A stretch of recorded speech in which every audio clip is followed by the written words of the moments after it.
right.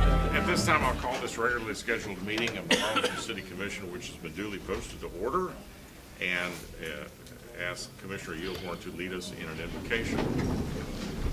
Please join me in prayer. Almighty God, you are our creator and our sustainer. You are our light and our fortress. You are our wisdom and our strength. We ask for your guiding hand to lead us through this meeting. May we approach our task on behalf of our entire community with wisdom, and may we all approach one another with respect. May our conduct create an environment of cooperation and kindness. Thank you for helping us to accomplish our work this day. We ask these things in your powerful name. Amen. Amen. Please join me in the Pledge of Allegiance. Pledge allegiance to the flag of the United States of America and to the republic for which it stands, one nation, under God, indivisible, with liberty and justice for all. Well, welcome, everybody. We're glad to have you here at our meeting tonight.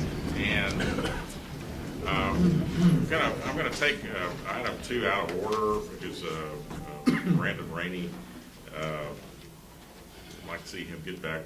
He's going to drive to San Antonio tonight, and since it's nasty outside, we'll let him get on his way. So we'll go to item 2, presentation by Brandon Rainey, developer with BC Land, regarding a marketing plan and rental rates for the Harlingen Convention Center. Mayor, Commission, like Mayor just stated, Brandon is in the audience. Him and his team have been working on the rental rates for the new convention center, and I asked him to go ahead and make a presentation. The intent here is to talk about the rental rates, proposed rates, and then bring them back at the next meeting for adoption. Brandon?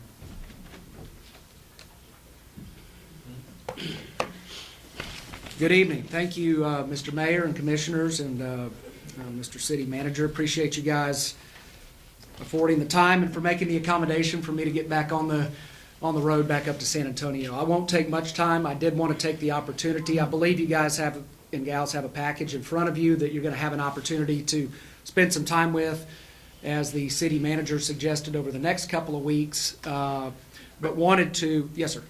I emailed out the package to everyone. If someone doesn't have it, we do have copies. Anybody need one? Okay. Sorry about that. No, you bet. So I did want to take the opportunity to just describe, which I think I touched on a little bit the last time I was here, about the process that we have been going through in establishing the rental rates and then also working on overall business plan for the convention center.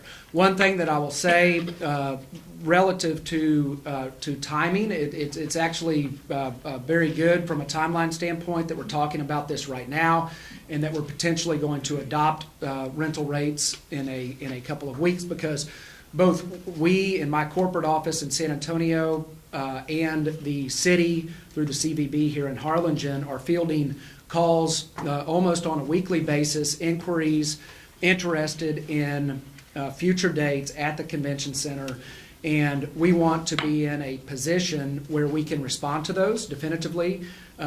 We've responded with, yes, we're going to be open in next year, yes, we're going to be open on those dates, but hold tight. We're working on establishing rates so that we can quote you, and so we've got a nice list of prospective customers out there on future dates that we'd like to be in a position to take action on following the adoption of these rental rates.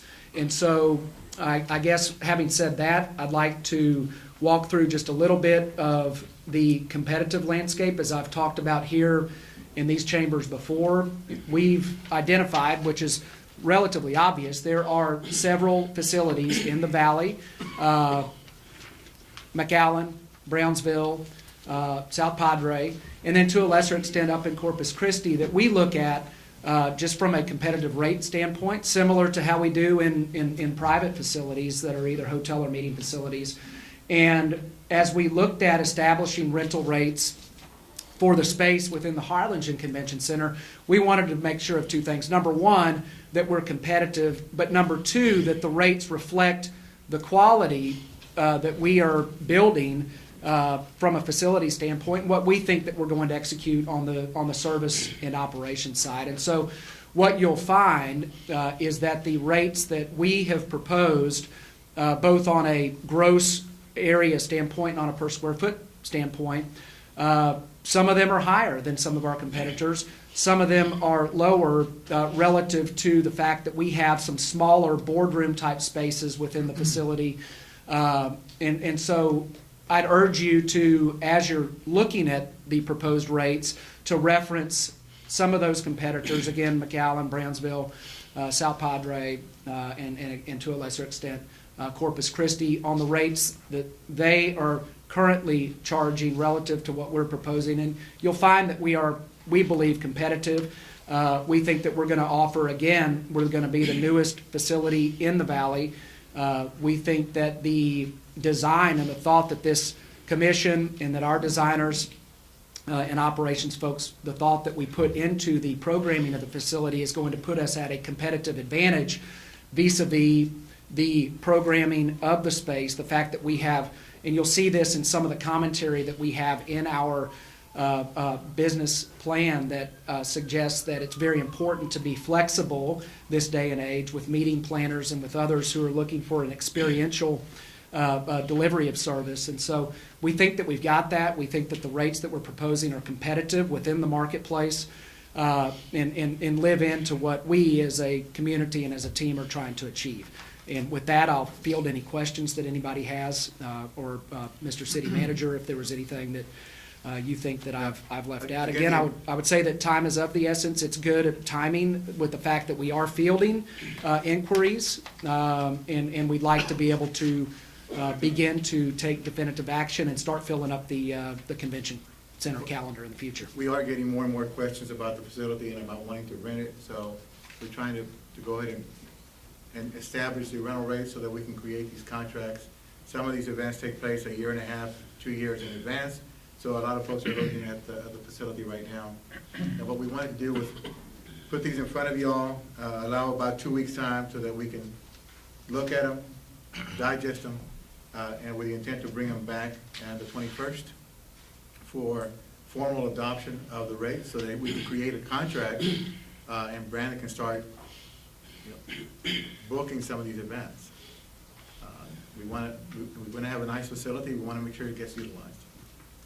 Absolutely. So, any questions or comments? Yes, I have a question. You said something, I just want to make sure we're clear on it. You said something about being flexible.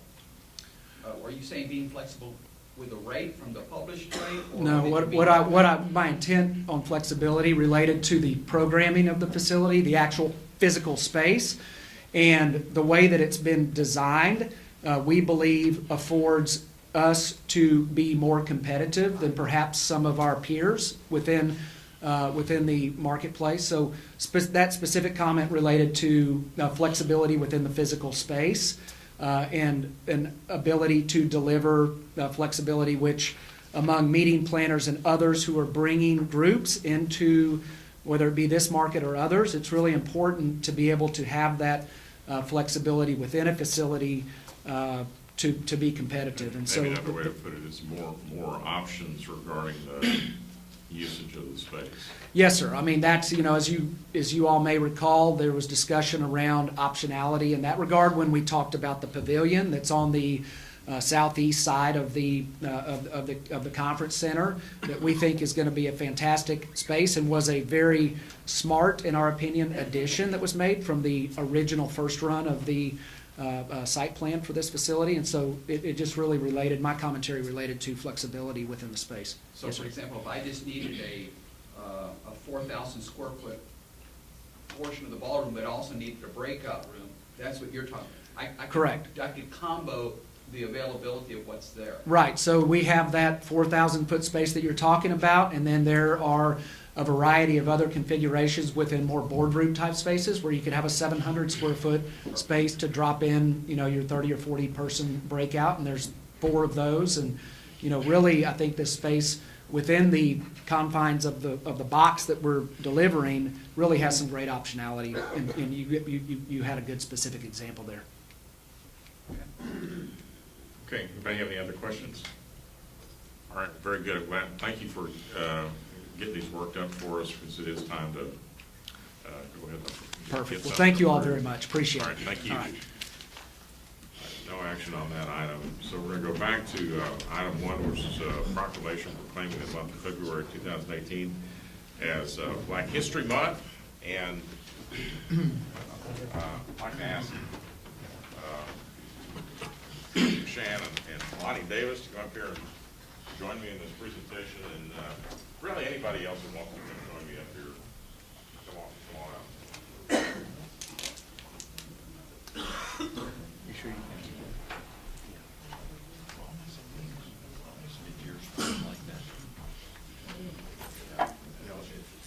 Mayor, this one.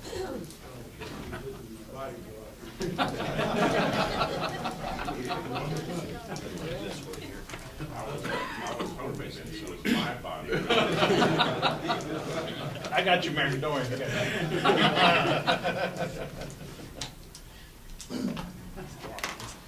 on in here like you like it. Get in there. All right, well, I'm going to go ahead and read this proclamation and present it tonight.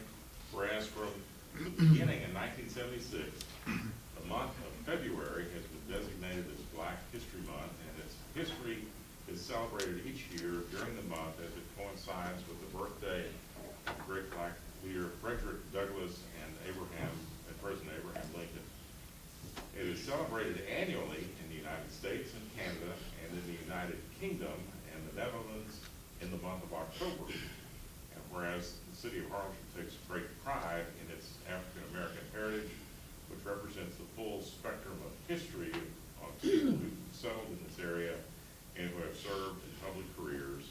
And whereas Black History Month affords special opportunity to become more knowledgeable about Black heritage and to honor the many Black leaders who have contributed to the progress of our nations and our communities. And whereas such knowledge can strengthen the insight of our citizens regarding the issue of human rights, the great strides that have been made in the crusade to eliminate the barriers of equality for minority groups. Now therefore, I, Chris Boswell, Mayor of the City of Harlingen, do hereby proclaim the month of February 2018 as Black History Month in Harlingen, Texas, and encourage all Harlingen residents and residents of Cameron County to unite in celebrating Black History Month and to honor the many contributions made by African Americans throughout the South Texas region and this nation, anticipating many educational events to highlight African Americans. So I present that to you all, and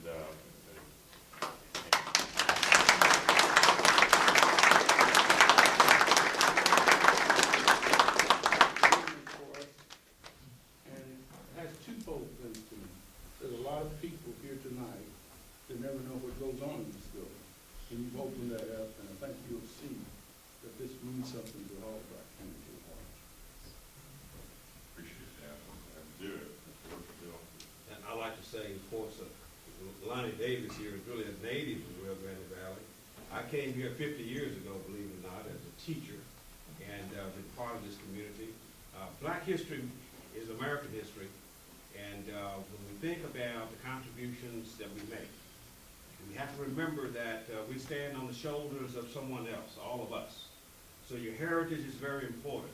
And I want to salute you, Mayor, and the commissioners, for making sure that we keep in the forefront what this really means to the community of Harlingen and to South Texas.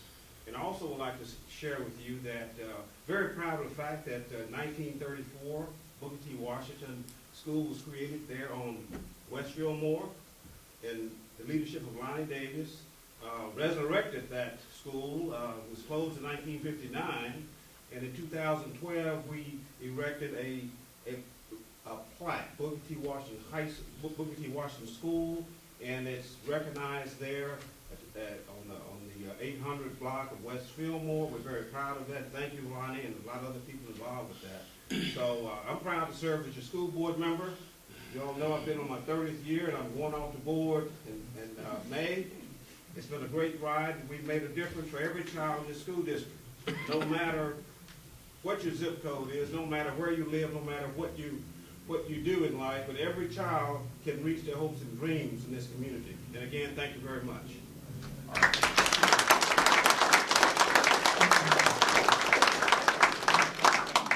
Great contributions that you make to our community.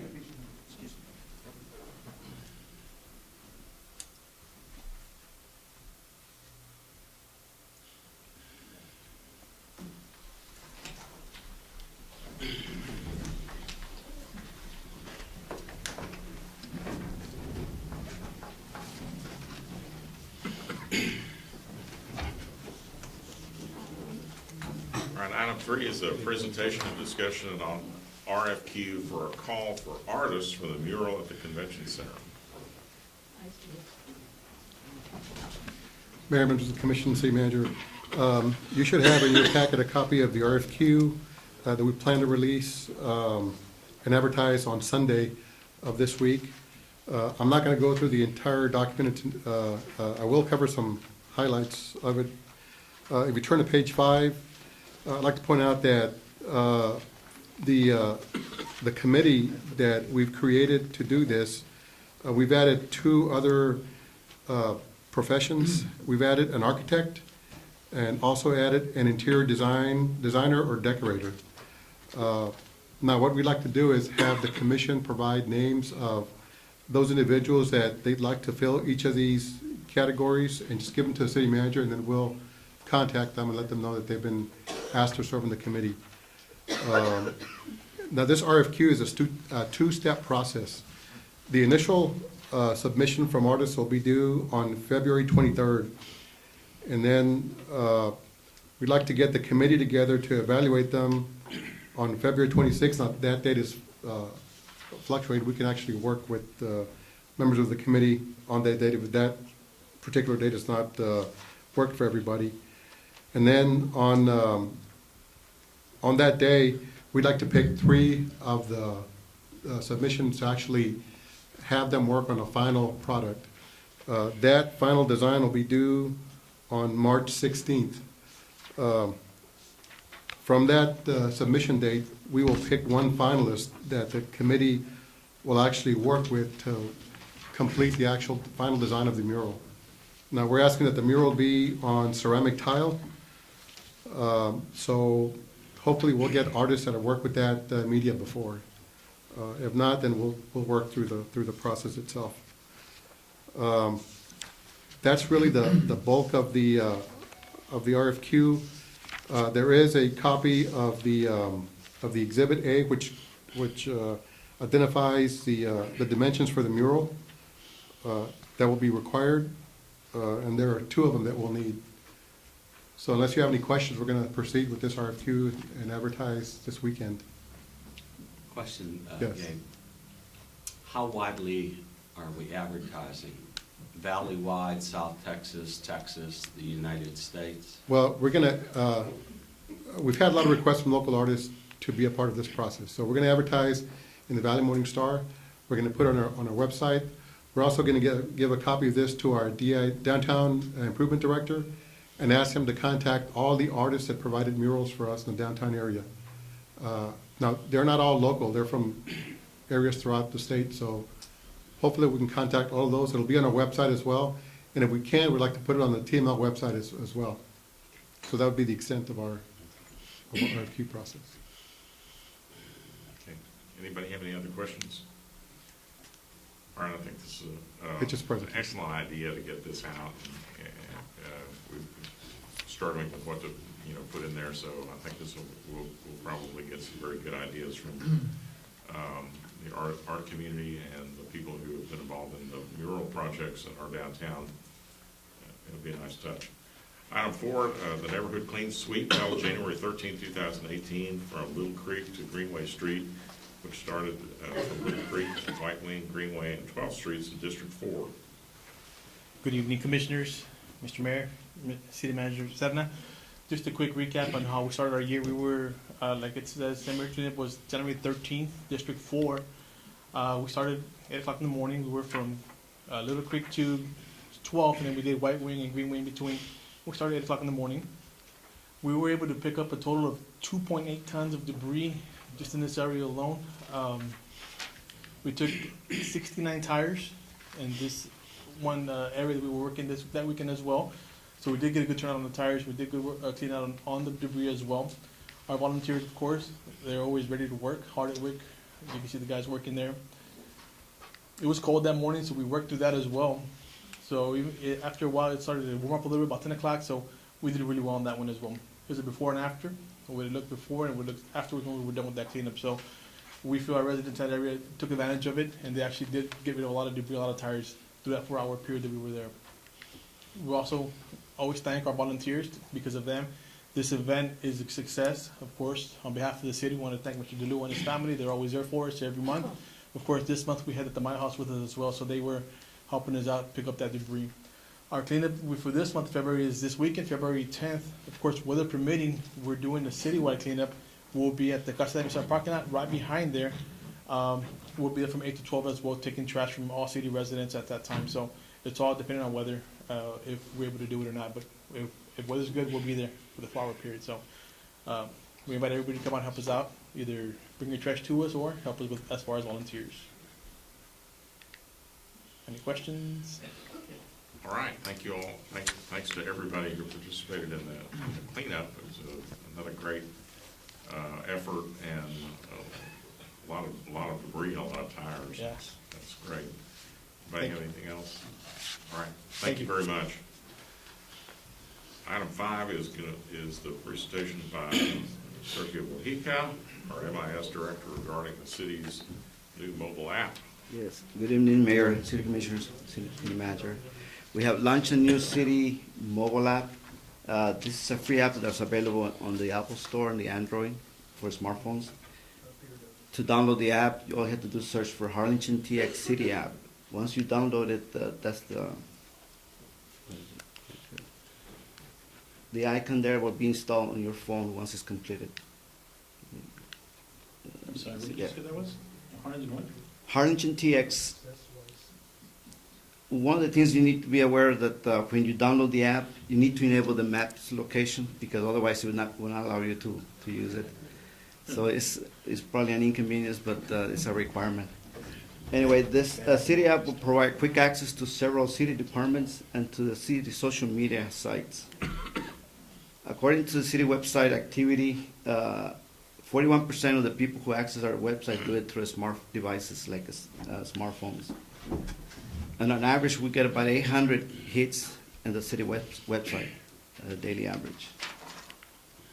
This is a look at the main menu for the mobile app. The main feature of the mobile app, of course, is the Citizens Request tab at the very top, but it also provides a quick access to the city main website, the CBB site, Parks and Recreations, HR job posting, the municipal court online payments, and the city library website.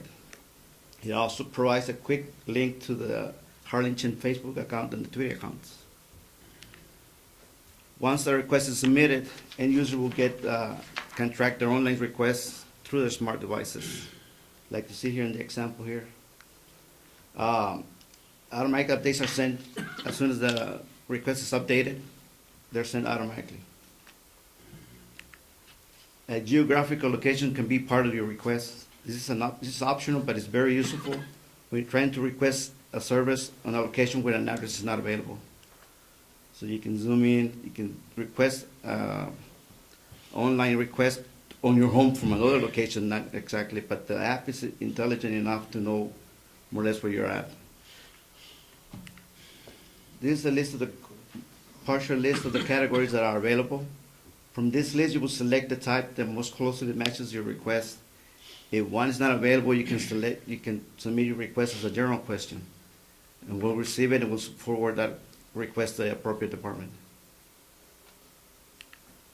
You can also add a picture to your request directly from the phone camera, from your phone gallery. Of course, you need to enable access to your phone gallery, otherwise it's not let you. A lot of people don't like that. You can request, you can submit also your personal information, like your name, phone number, email, but it's not required. You can select choose to continue and submit your request anonymously. We'll still get it, we'll still take care of. Here you'd enter a description of your request. There's no limit on the length of the description. Once you're done, you click submit, and the request will be sent out automatically to the appropriate department. This is an example of the email that will be sent out to the departments.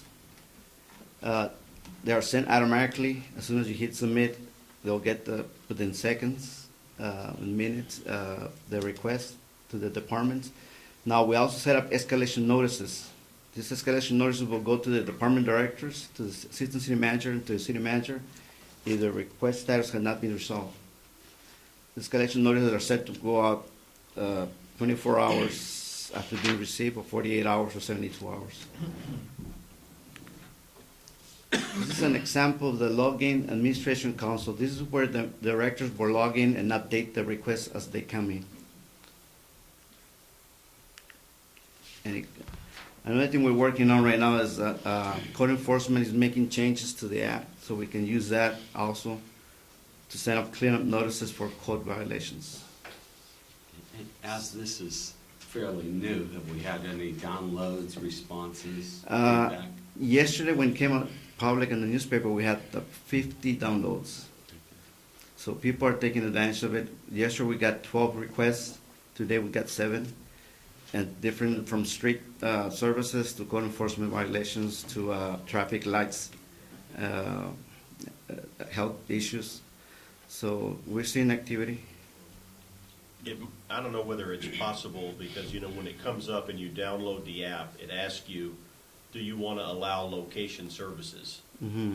And so, like, a lot of times I just say Yeah. no and move on. Well, I said no and moved on. Well, I can't submit a request Mm-hmm. without having that on. So somebody told me that, so I went back and turned it on, and I'm fine with that. Mhm. But maybe when somebody tries to turn it on, it could tell them you've got to enable location services in order to be able to make a request, because what mine would do is just shut off. Yeah, we'll submit a request so they can send more details on why do we need it. We can set up that. Right. It can be fixed. So any questions? And Pretty cool. Who is, who is the administrator? I mean, how do the requests get sorted to the right department and then tracked? It's a pre-configuration. It was a work in progress for several months. I'm the administrator of the account, but every department has control of their own request.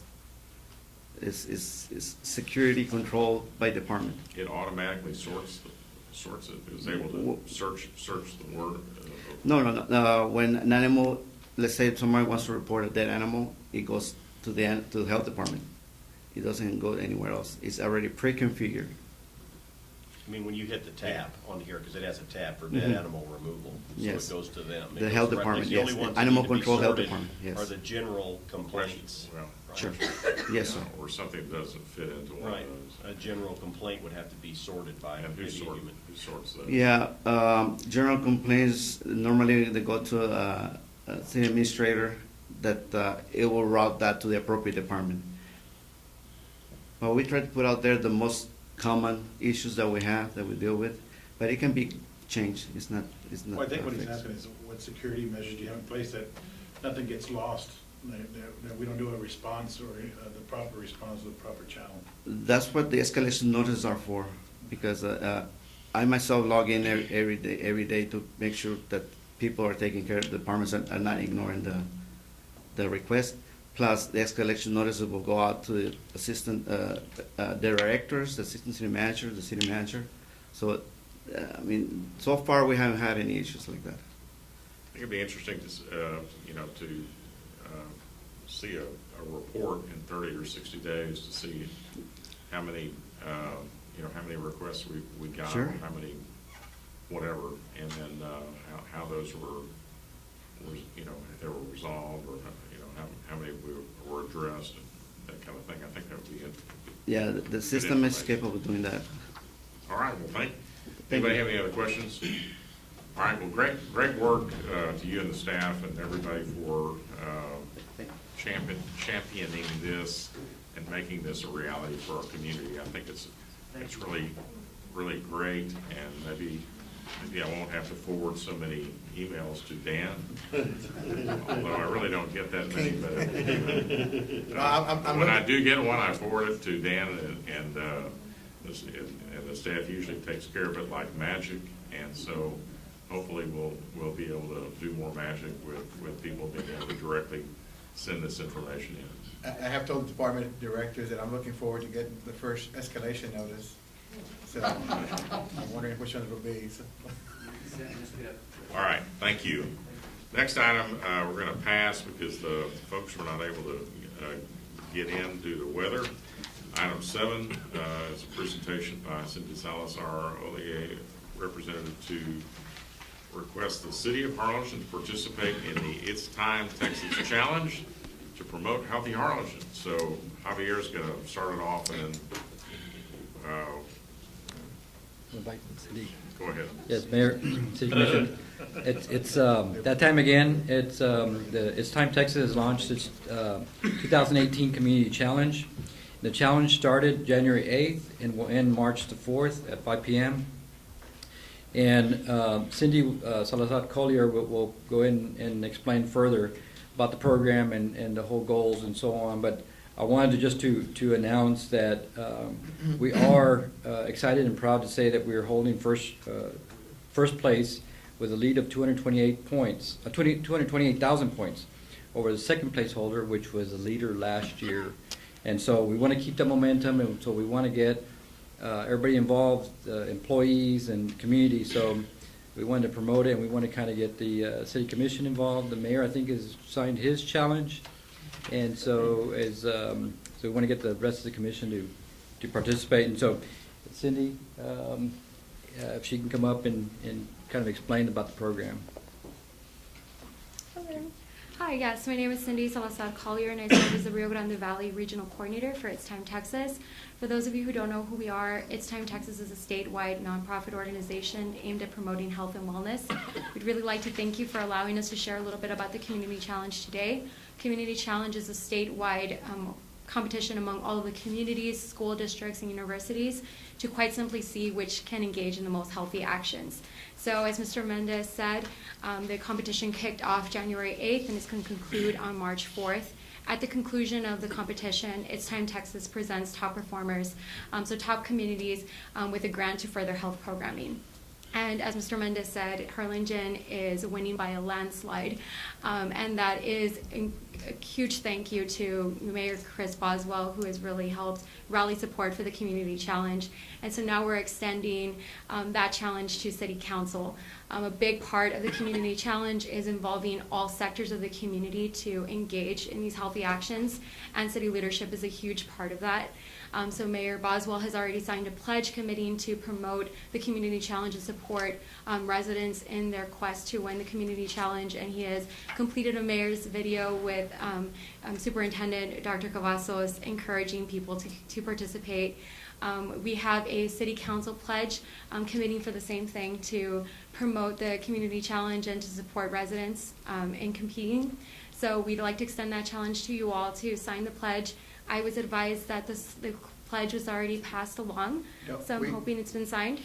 Elena has it, so she's going to start passing it out, and Perfect. there is a signature line for each commissioner. Perfect, thank you. Is everybody looking at me? Feel free to sign in front of an audience and cameras. I don't see it. Come on, we get points for this, guys. There's points involved here, Rizzo. No wings, no nothing. There is, and so signing the pledge today earns the City of Harlingen 2,500 points. And so it's very helpful, as we like to describe it. This Community Challenge is much like a sporting event. The last quarter counts the most, really. So we really encourage you to, keep participating. And so if we can just snap a quick photo, maybe even before the pledge is signed, because the photo is evidence that the pledge was signed. So.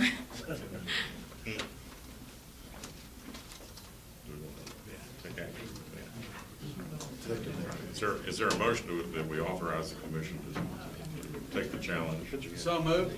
Second. All those in favor say aye. Aye. Now, she needs a picture, right? I can just take a quick photo from here. Once it's signed. Back up a little bit. Yeah, everybody shows up. I'll make sure you get me in the picture. Hold up the pledge. Wait, it needs to be signed. Okay. Perfect. Thank you. Thank you so much.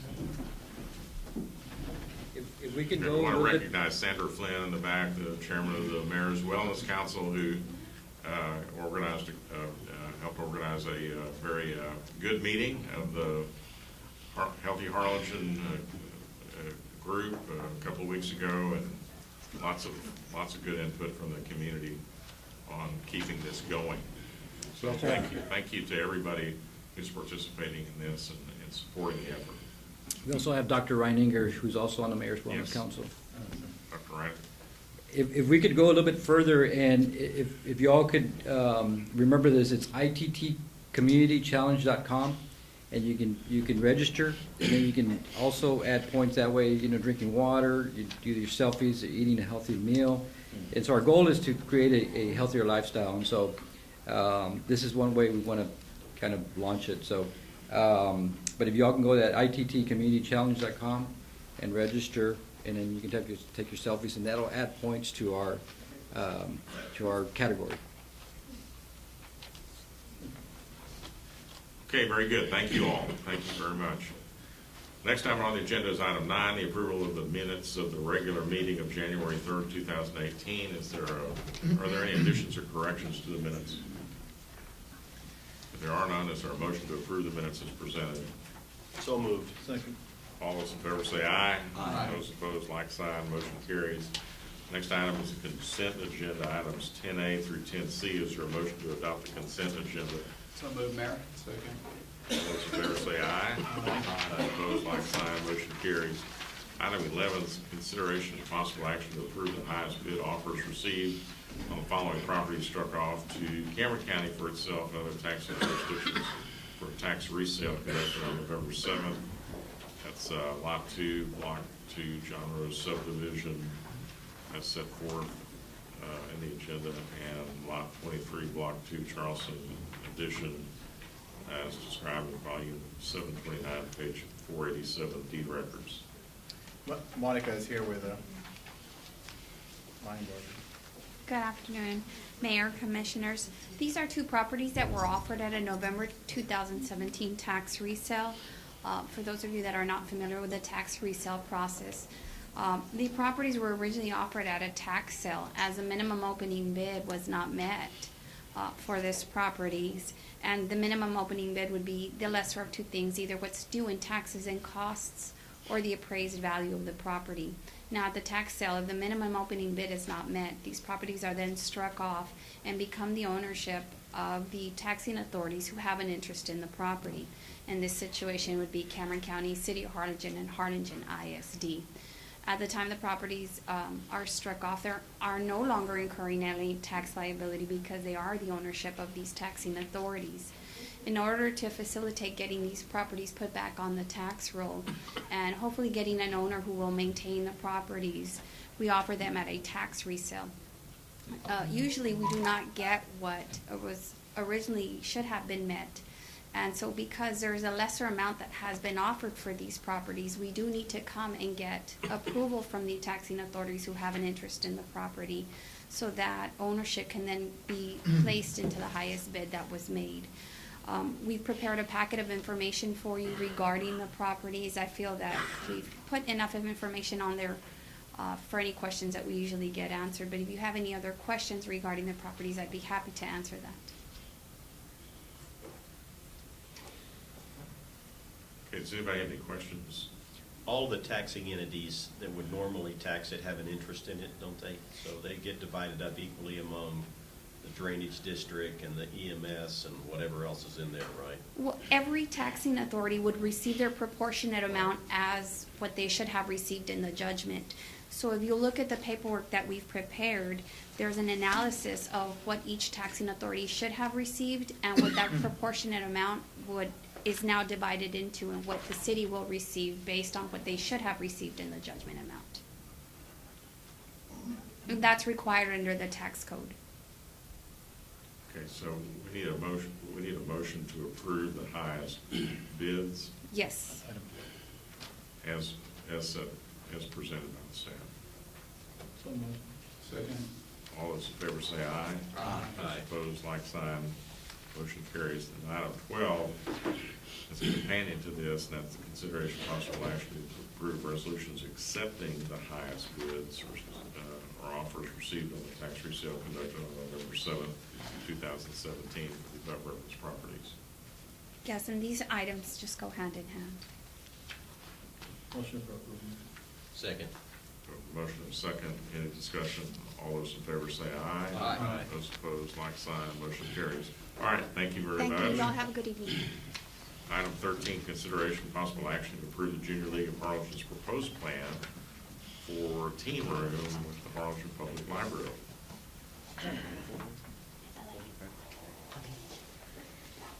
Good evening, Mayor, Commissioners, City Manager. As part of their 70th anniversary celebration, the Junior League of Harlingen has committed themselves to designing and funding the creation of a teen library within the Harlingen Public Library. The proposed plan was developed with input from library staff, feedback from our community, and the Junior League of Harlingen is committed to fully funding this project through grants, fundraising, and donations. There is currently no dedicated space for teens. The proposed location is on the first floor in the northeast corner. Although this corner currently houses the teen collection, there is no space for seating, programming, or meeting in groups. The proposed space will also encompass a small computer lab adjoining, so this is the current space, and there's a small computer lab right here. The teen space will be this entire area, which is also currently where the computer lab is. This is the ideal location because it's within sightline of a reference desk, which will assist in monitoring the space. This is the first floor plan, and this is where the teen room would be. This is currently where we have some quads for studying, and then we also have tables for studying along the side. This is where the second study room is, and then eventually there would be a second study room built right here. Okay, just a few of the key features of the layout. It would include a high-tech idea lab that would allow students to allow teens to collaborate and work on different projects together. The entry lounge right here would provide extra seating, and then there would be a staff desk right here so that the teens would have easy access to a staff member. The commons would have extra seating, and then this area right here would be computers for the teens to work at. A media lounge right here would have a TV, and then also some media equipment for them to, I guess, work on collaborative projects. It would include mobile shelving, which would be on locking casters. So staff during programming would be able to roll the shelving away, and then when they're needed to stay in place, they have locking so that teens can't be moving them around and they would be safe. This is an aerial view of the space, just to give you a better idea of the design. One of the key features of the space will be it includes a half-glass wall, which would improve visibility. It would also include a donor wall. This is one of the key fundraising ideas that we came up with.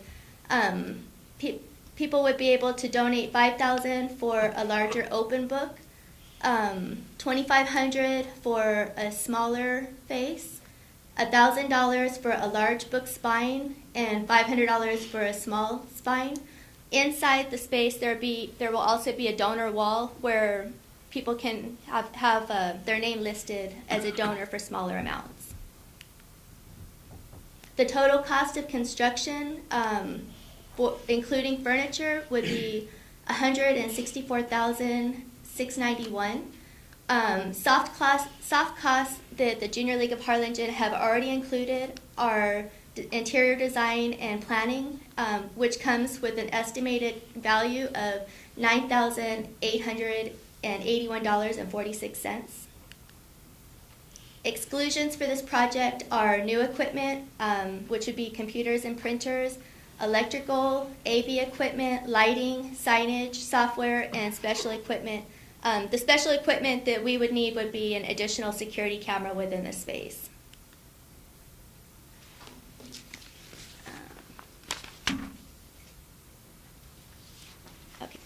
The total estimated cost for the exclusions would be $8,500. Funds would need to be identified next fiscal year for that. I'm happy to answer any questions you have. The Junior League of Harlingen, the key members are here if you have any questions, including the designer, Amy Muniz. I would like to really say thank you for all of their help and their assistance and for taking this project on. It really means a lot to us at the library and to the city of Harlingen on a whole. We're happy to answer any questions, and staff recommends approval. Question, on the donor wall, what is the material for the donor wall, for the messages on there, the names? Glass. It's etched glass. It's etched glass, Commissioner. Any more questions? Okay. Does anybody have any questions or comments about the design? Great idea. Well, this is an exciting, project, and we want to say thank you to the Junior League as well. If you please stand up and let us thank you, and let's give them.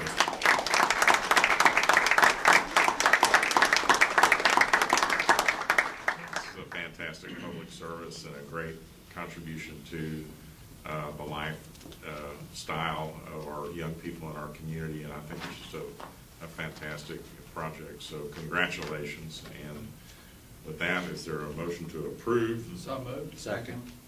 Any discussion? All those in favor say aye. Aye. Those opposed, like sign. Motion carries. So thank you so much. It's going to be a beautiful space when it's completed.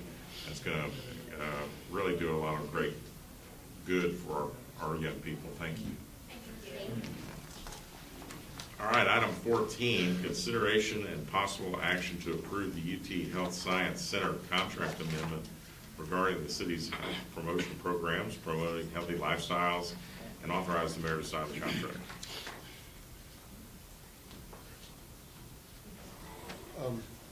Mayor, members of the commission, Josh is out of town at a training, so he couldn't be here. But he did send Shannon and one of our other staff employees, Juliana Lopez, that has been working with us. We're asking for you to approve the contract that has been submitted. It is not for the full year. Initially, this contract was with the UT Health Science Center at San Antonio. Got transferred to the UT Center in Houston. So we're only getting partial funding now, but we should be back in a few months to get the remainder of the funding. So we're asking that the contract be approved. Okay. Any questions? Motion for approval. Second. We have a motion and a second to approve the amendment. All those in favor say aye. Aye. Those opposed, like sign. Motion carries. All right, thank you. 15, consideration of possible action to approve new employment contract between Rydell Garza and the Development Corporation of Harlingen as recommended by the Development Corporation Harlingen Board of Directors.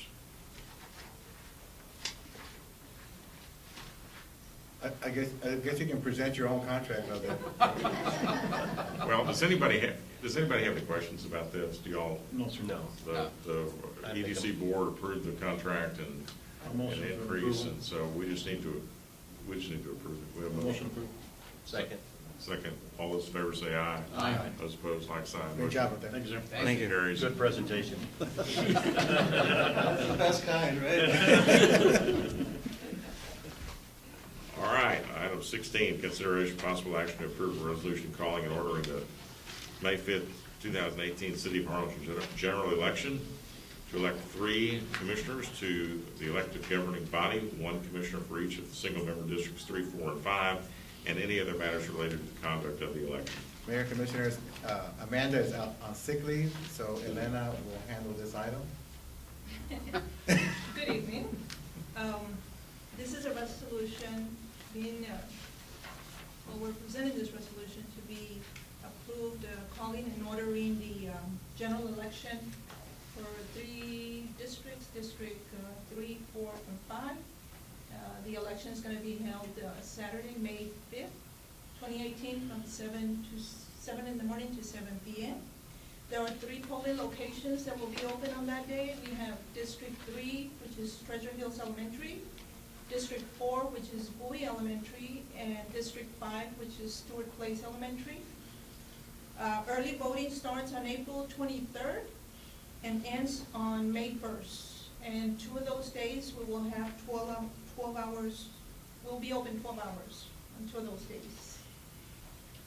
Okay, we will be using paper ballots, and there's a change on the optical scanner. We used to use the MS-100s, now we'll be using the DS-200s. Those have been approved by the Secretary of the State, so we are good to go on those scanners.